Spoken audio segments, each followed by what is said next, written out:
Hey, what's up everybody? Jake here and welcome to the hobby. Today we are going to be reviewing and checking out the brand new Combined Powers Premium Collection. This thing is currently retailing for $59.99. That is its MSRP price. And inside of this little premium collection, you get yourself 7 foil cards, 11 booster packs, and 1 oversized card. Overall, I would have to say that first impression, I'm not very satisfied with this box. It is probably one of the most boring boxes the Pokemon Company has ever released.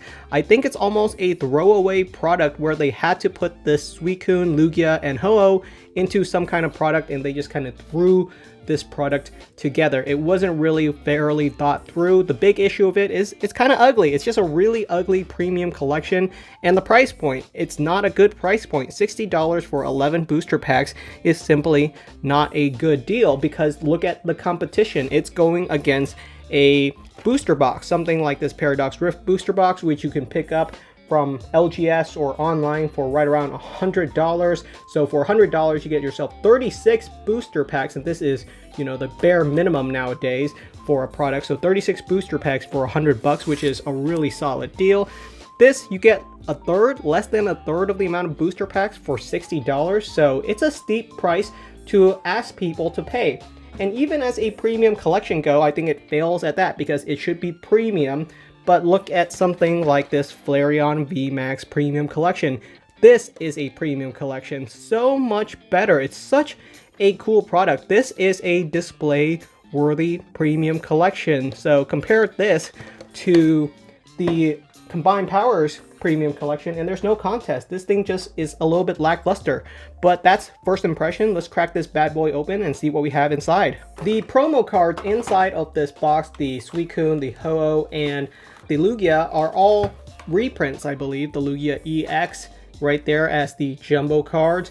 And these cards inside of this box, they were already available inside of the very expensive collection box that the Pokemon released at the end of last year.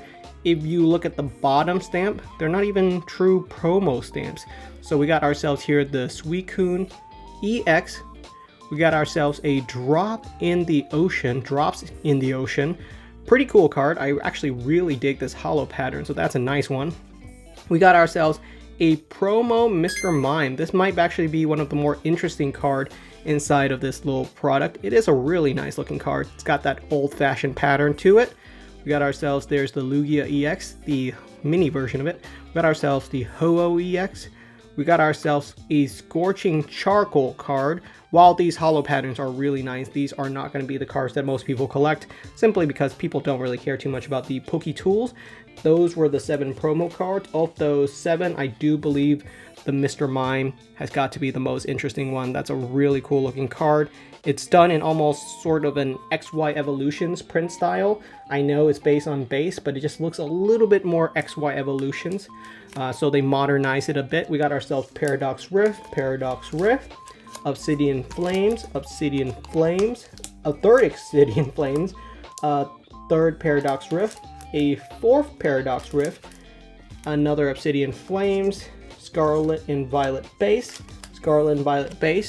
and finally Scarlet and Violet Base. So 3 Scarlet and Violet Base booster packs, and I think 4 of Obsidian Flames and 4 of Paradox Rift. So even the booster packs inside are not going to be ones that you are going to particularly want. If you want any of those packs, you're probably going to want Paradox Rift. That's probably the most interesting set. But like I said, if you want Paradox Rift booster packs, you might as well get a Paradox Rift booster box for $100. Now, obviously, the retail price for a Paradox Rift booster box is $164. That's the official retail price, but of course on the secondary market you can find booster boxes going for right around $100 now. So the premium Powers collection, this thing currently retails for $60.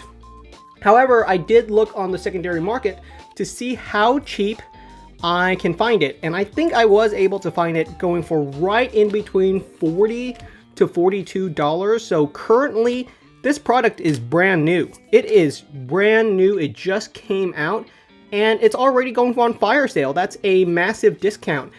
At that price point, I don't think retailers are making any money from it. A local game store that is selling it for $40, they're pretty much breaking even or even losing a little bit of money on every single deal. They're banking on you buying something else, and that's really, really unfortunate that they're probably making $2 off you at $40, and I think for $40, this thing is just barely a decent deal because it just doesn't have anything here. The promo cards are decent, but if you want something like that Mr. Mime card, you can probably find it online going for a couple of bucks. Otherwise, there's just no reason to buy anything else. I do know that the Lugia, the Ho-Oh, and the Suicune, those are all reprints from the powers, from the really expensive premium collection that came out last year. So there's plenty of copies of those readily available. The trainer gallery cards or the illustration rares that you get inside of some of these packs are really, really nice though. That Apom is really adorable. That's a great looking card. A lot of these illustration rares are the first copy of them I have inside of my collection. And so that's pretty cool that you still see quite a bit of variety. They're not really major hits. Most of these little illustration rares are going for $1 or at sometimes even less than $1. So they are very, very affordable, which is actually great if you're someone of a new collector. Ooh, check out that Scizor card. That is super cool. We're getting some really good hits overall. These illustration rares are so nice. If you look at this card, is there some, yeah, you can see that print line right there. You see that? Ooh, that's very, very common with some of these newer cards. I've been seeing quite a few of just outrageous errors inside of new modern booster packs, and it really goes to show you if they're finding these insanely wild errors out there, then of course you're going to see whitenings or print lines and stuff like that, because those errors are going to be significantly harder to spot. So if they can't even cover for extremely large errors, just imagine how they're doing for little errors. They just simply don't care. There's just not enough quality control for these modern Pokemon cards. So what are my thoughts on this product? I will have to say the Premium Powers Collection is a hard pass at $60. Even more so than the Paldea Adventure Chest that I opened up and reviewed last week.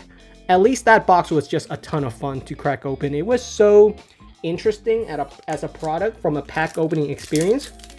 And while I do appreciate that this Premium Collection is a little bit smaller in terms of packaging compared to prior Premium Collection, I still think they could have designed it a lot better.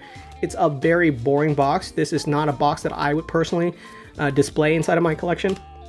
There's just tons of different premium collections out there, and you're going to display something. That's why I showed off that Flareon VMAX Premiums collection. I think that's just a really cool, gorgeous one. It has an actual alt art card that you really, really want because it's on the same levels as the alt art hits inside of Evolving Skies, which is the most popular modern set.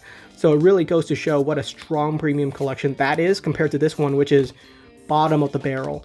So this is a brand new Pokemon card product, and it's going for fire sale. It's going for $40, and I do believe it might dip even below that.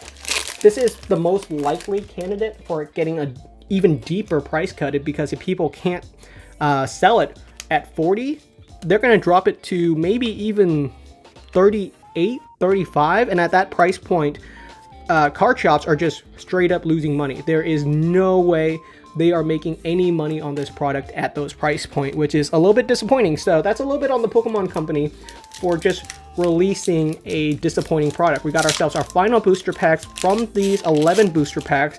I will have to say, at least I'm very happy with the result. These illustration rare cards, even though they're not really worth that much, the Scizor is definitely the nicest one of the bunch. It's still really, really cool when you hit them because it's a great consolation prize. Even if I don't get my value back, because obviously for $60, you're not getting $60 worth of value here, these are just really cool cards. We pulled ourselves our 4th illustration rare, and that's just really nice. I dig that. I dig the illustration rare, so those are a great consolation prize. All right, final thoughts on this collection. I would give this one a 1 out of 5 stars. This is one of the first 1 of 5 stars I've ever given. It's very rare to get a product this bad, but this is a product that I just don't see anyone wanting. This is not even for kids. At least the Paldea's Adventure Chest, I think, even though it's a poor price value from a pack to cost standpoint, it's still really fun for a kid to crack open. But a product like this, it doesn't really have a place. It's just imaginatively bankrupt. There just isn't any creativity here. And as a product goes, I do think this is going to be the first on the chopping box in most card shops as a fire sale product. It's going to go for very, very cheap. So those are my thoughts on this product. Thank you so much for watching. Hope you guys enjoyed today's video, and I'll see you guys next time.